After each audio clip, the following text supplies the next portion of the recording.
thank you, and congratulations to Jenna and to Scott and to everybody up here. Some great performers, great talent up here, and thanks to Marty Weiss for helping organize it, and thanks to all of you. It's good to be here. Glad to be back. Were you expecting that? Marty, I've got many of these at home. I'll just put it next to my Goonies award. Thanks.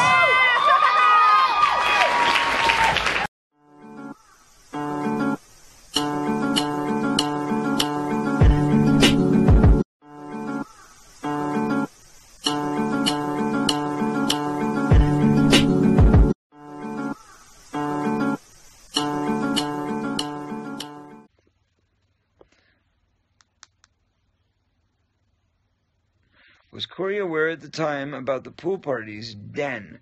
Marty Weiss, Mark Collins, Rector. Also, when Marty Weiss was convicted, did Corey come forward? Sometimes when someone gets abused, the police want other victims to come forward. Good question. That's from MLB. I was not aware of Den or Mark Collins, Rector. I always think nasty things about that name. I guess that's why he's a pedophile. Anyway... I didn't know any of that story until I was approached by the people who made An Open Secret. They did a great job in their research and development of that film, documentary, I should say. And when they came to me, they told me, you know, do you know who this guy is? Do you know who that guy is? Do you know anything about Bryan Singer?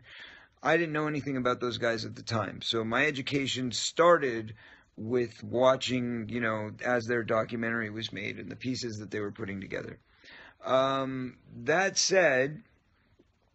Marty Weiss, obviously, I knew about because he was one of the convicted pedophiles who, you know, abused one of my friends, and I was there when it happened.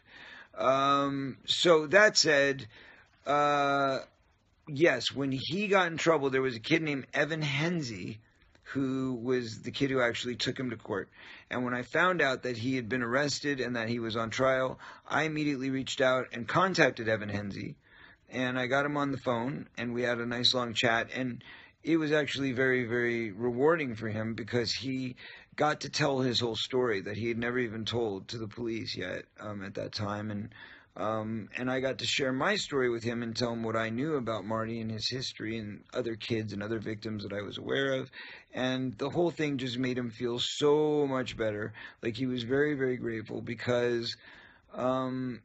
you know, he needed that connection. He needed to know that other kids had been tricked the same way that he had. Because he heard the same line that they all use, like, you know, oh, yeah, you know, we're good friends, and, you know, this is going to benefit you, and all the boys do it, so don't worry, you're normal for doing this. That's the way they get their victims. It's very disgusting, very sick. Yeah.